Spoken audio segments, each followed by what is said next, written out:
A snowstorm rolls in without warning. The sky has been the same low, iron gray for days, but today the light feels different. It flattens the world, blurs the horizon, presses sound down into the earth.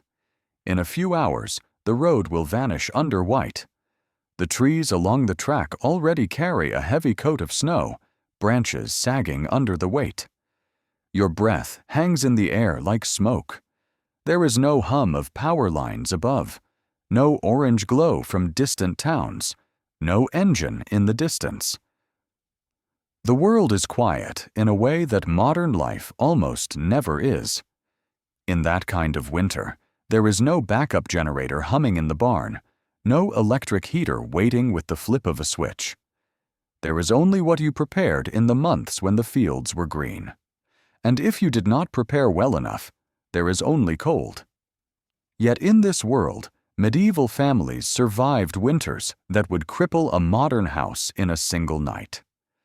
They did it without insulated windows, without diesel trucks bringing food, without thermostats or plastic-wrapped emergency kits.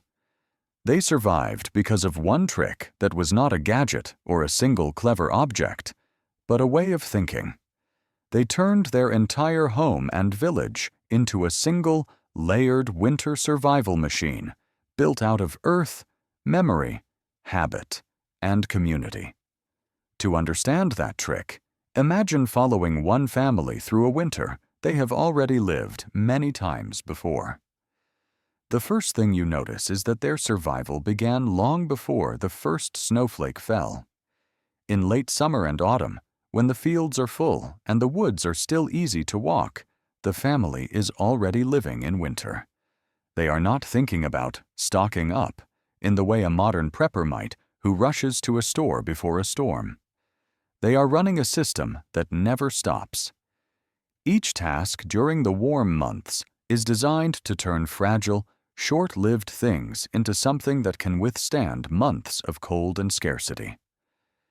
In the yard behind their house, smoke pours steadily out of a low building with blackened walls. Inside, meat hangs from beams, turning from raw red to dark, glossy brown. But meat is only one layer of what that smoke is doing. Further back, in the cooler, upper part of the same chamber, sacks of grain hang in the hazy air, their fibers slowly soaking up compounds from juniper and pine smoke that insects and rodents instinctively avoid. Nearby, bundles of herbs dry in the cooler smoke, the heat and chemicals subtly transforming their chemistry, making some of them more potent and stable than they were on the day they were picked. Linen sheets briefly pass through this same space, not for any scent, but because the smoke helps them shed water and discourages moths that might otherwise turn winter clothing into useless rags. What looks like a simple smokehouse is actually a carefully tuned preservation engine. At the bottom, heavy hot smoke does the brutal work of drying and protecting meat. Above that, gentler currents of cooler smoke wrap around grains, herbs, ropes, nets, and even leather, changing them just enough that rot and insects hesitate. The family is feeding this system daily while the weather is still mild. For them, the trick is simple. Every fire does more than one job. Heat is not just warmth, it is preservation, protection, and preparation. Step out of the smokehouse into the yard, and you see the next layer of the winter trick. There is a wall where a modern homesteader might have strung wire or nailed planks, a hedge so dense it looks almost solid. At first glance, it appears to be just a wild, tangled growth of hawthorn and blackthorn, but when you walk along it, you see the pattern. Young trees and shrubs have been cut partially through near the base and bent over, woven horizontally, then staked and encouraged to grow in their new shape. New vertical shoots have grown up from each bent trunk, creating a living lattice. Sharp thorns bristle along the outer surface. In between the defensive trees, other species appear. Hazel that will produce nuts, elder whose berries and bark are medicine, berry canes that twist between the branches. In summer, this living wall is food, medicine, wildlife habitat, and shade. In winter, it is something else, a windbreak that steals speed and sting from the wind as it rushes toward the house. Snow piles up along its outer edge, leaving the inner side calmer and slightly warmer. The animals of the forest use it as a highway, bringing birds that will pick pests from stored feed and small game that can be trapped when times get hard. The family cuts and weaves new growth in late winter, when the sap is down, thickening the wall year after year. Some of these hedges will live longer than any human alive to tend them. In a medieval winter, this living fence is not decoration and not simply a boundary. It is a protective skin around the village that feeds the people and shapes the wind. It transforms the environment instead of trying to fight it. With it, the bitterest gust arrives at your door already slowed, already broken. Today, most of that work is done by concrete, metal, and synthetic insulation. For medieval people, it was a living, evolving structure that gained strength with every season. Inside the house, the real heart of the winter trick becomes visible. The building itself is not a thin shell around empty air. The walls are thick, wood filled with wattle and daub, or stone or brick, materials that do not just separate inside from outside, but store heat and release it slowly. The floor might be packed earth or stone, often with mats or boards in the areas where people sit and sleep. Around the main living space, against walls and in corners, stand clay vessels of different shapes and sizes. To a modern visitor, they might look like ordinary pots, but their design is deliberate. Some are double-walled with an empty space between their inner and outer skins, filled with sand that is kept damp. Others are heavy bricks or discs of specially mixed clay and stone stacked near the hearth. These are the household's batteries. During the day, when a fire burns for cooking, the family pushes the thick clay discs close to the hearth until they soak up heat. Once the fire dies down, those warmed masses slowly release their stored heat through the night, placed under blankets, near sleeping children, or in the straw where newborn animals lie. Water in the double-walled jars evaporates through the porous outer shell, cooling the inner chamber in summer. In winter, the same principle can keep certain stores from freezing outright, or preserve foods right at the edge of the frost line. Seeds for next year's planting sit inside a vessel lined with ash, salt, and dried herbs that discourage mold and insects while stabilizing moisture. None of this requires electricity, fuel deliveries, or complex devices. The trick is that the family treats temperature like a resource that can be stored, moved, and reused. Heat from a daytime cooking fire does not vanish up the chimney. It is captured in bricks, in walls, in stone benches.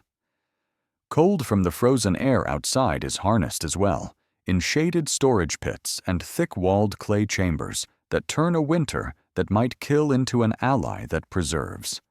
Everything is layered. There is no single heater or fridge. The entire house operates as a living, breathing thermal system. Then there is fire itself. Most modern people think of fire as something you start, use, and then extinguish, assuming you can always spark it again with a lighter or match. That assumption disappears in a world where everything is wet. Frost creeps into your bones, and failure might mean days of shivering. Medieval families solved that problem by refusing to let the flame die in the first place. Surviving winter, for them, meant treating fire not as an event, but as a living companion that is carefully kept alive. In the corner of the house, near the hearth, sits something that looks like a bundle of small sticks and wrapped stems. Some are hollow plant stalks, elder, reed, or other plants with natural channels inside, filled not with seeds, but with embers taken from the hearth's core. The ends are sealed with clay or wax, leaving just enough air inside to keep the ember smoldering, not burning. Others are pieces of slow-burning fungus known to hold a coal for days or weeks when prepared correctly. These are the family's traveling fires. When someone must journey to a distant field, or when a shepherd spends nights away with the animals, they do not trust nylon bags of synthetic tinder or blocks of chemical fire starter. They tuck one of these fire bundles into a leather pouch. On the road, if the weather turns and they need warmth, they do not fight wind and snow to coax a spark into flame. They break open the bundle, tease the glowing ember into a nest of dry fiber, and breathe it back into life. In monasteries and some households, a fire has burned continuously for years, even generations. The trick here is simple, but profound. Instead of mastering the art of starting from nothing in any condition, they mastered the art of never going back to nothing at all. You can feel how all of these elements, smokehouse, living hedge, clay batteries, fire bundles, share the same underlying pattern. They treat winter not as an enemy to be defeated with brute force, but as a set of conditions that can be bent and turned to advantage. Every system serves several purposes at once. Every action done in the warm months pays off when water freezes and winds howl. But none of it would work if the people themselves tried to face winter as isolated individuals. In the modern world, there is a strong emphasis on independence, having your own generator, your own supplies, your own kit. Medieval survival was built on something very different: overlapping layers of shared knowledge and responsibility that bound a village together. The trick that kept people alive in the hardest winters was not just clever use of materials. It was how they wove human minds and relationships into their survival system. In a small village, no single person holds all the skills. One older woman knows every useful plant within a day's walk. Another knows which animal fats mix best with which resins to produce waterproof coatings, and a third can read the winter sky with frightening accuracy. A man who has traveled to other regions can recognize the way sound changes when snow is coming, or how the echoes of a shout tell you whether you're approaching a valley or a cliff line in fog. Children absorb pieces of this knowledge through songs, games, and stories long before they realize they are learning anything practical at all. A simple counting song, chanted during chores, encodes which plants are safe to eat and which will sicken you. A drinking song sung at the end of a harvest includes verses about the order of tasks needed to prepare fields, store grain, and secure livestock before the ground freezes. Stories about wanderers lost in the snow teach not just morality, but how to listen to the landscape when sight fails, a certain dulling of distant sounds that means heavy snow is close, the change in bird calls that signals an approaching storm front. The village layout itself functions as a memory map. The herb woman's hut sits beside a particular stone. The path to the smokehouse bends in a way that reminds apprentices of the correct order of actions when preparing meat and grain. Knowledge is not written in manuals that can be lost or burned. It is stored redundantly in minds, songs, and the very arrangement of buildings and fields. If one person dies, others still hold their piece of the chain. If the smokehouse collapses in a storm, people remember how to rebuild it not from blueprints, but from 1,000 repetitions of the work itself, shared year after year. This might be the deepest layer of the medieval winter trick. Survival knowledge is never allowed to become a fragile, external possession. It lives inside people and in the rhythms of their lives. The effect of this becomes visible during the worst nights. Wind rattles the shutters. Snow hisses against the roof. Inside, the house glows with dim, steady light. Children sleep on raised platforms or thick mats, walls behind them radiating the last of the day's stored heat. Under the bedding, a warm clay disk still releases the energy it absorbed hours ago. The adults move quietly, checking embers, shifting vessels toward or away from the hearth, listening to the sounds outside. From time to time, one person steps to the door, opens it just enough to feel and hear. The village communicates not through written messages, but through sound. A specific sequence of knocks, carried from house to house, might signal that a roof has failed or an animal pen needs urgent help. In the distance, a low horn could mean that someone returning late is lost in the deep snow and needs voices to navigate by. In total darkness and blowing snow, vision is useless. Sound, however, cuts through. The people know how far and in what way their voices will carry on a night like this, because they have listened to these conditions their entire lives.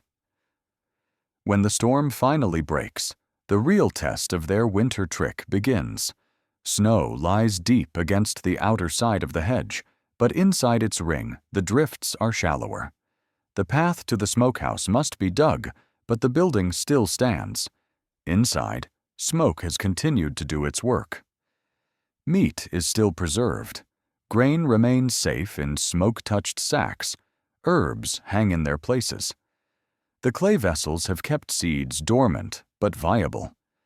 The embers in the hearth did not die. They were nursed through the night, banked in ash, ready to flare again with a little breath and fuel. No one begins the day from zero. Every system has carried a fragment of warmth, of food, of knowledge through the worst of the cold. If any piece of this system fails, the others soften the blow. If a fire bundle is lost on the road, there is still an eternal flame burning in a monastery or a neighbor's hearth. If one family's store of grain spoils because of a mistake, elders remember a smoke-curing technique that can salvage part of the harvest next year. If a section of living fence dies back, its remaining roots and branches still hold some snow and slow some wind while new shoots are woven into place. Redundancy is everywhere. Nothing important depends on a single object or person. This is the essence of the trick behind the phrase, "They survived winters with nothing but this." On the surface, it is tempting to imagine a single hack, a special cloak, a hidden heating method, a miracle plant that makes cold irrelevant. The reality is more demanding and more powerful. The medieval winter trick is that the entire way of life is arranged so that every fire does more than one job: warming, preserving, protecting. Every wall and vessel stores something invisible: heat, cold, or time. Every hedge and boundary is both defense and resource, breaking wind while feeding people and animals. Every song, story, and game carries instructions for survival hidden inside it. Every person holds part of the knowledge, and together they form a resilient memory system that can outlast books. Stand once more in the doorway of that house. Outside, the landscape looks hostile. Snow is deep, the sky still heavy, and the forest quiet. By modern standards, this family has nothing. No thermostat, no central heating, no supermarket, no backup generator, no synthetic winter gear. But in reality, they are surrounded by tools and systems that have been refined over generations. The living hedge shifts the wind. The smokehouse turns harvest into shelf-stable food and materials. The clay vessels bend temperature to their will. The fire bundles carry warmth like a secret heartbeat from place to place. The walls and floor remember the daytime fire and give it back at night. The songs their children hum without thinking contain instructions that could mean the difference between life and death in the wrong conditions. They survived winters with nothing but this trick. Because the trick was not a single object, but a mindset.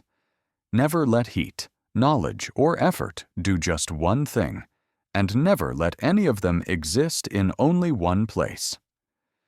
In a world without modern infrastructure, that mindset built homes and villages that could stare down winters that would leave a modern, gadget-filled, but system-poor house dark and cold within a day. And that is the quiet, unglamorous secret of their survival. A layered, interconnected network of simple practices, each one modest on its own, but together powerful enough to carry whole communities through months of snow and silence.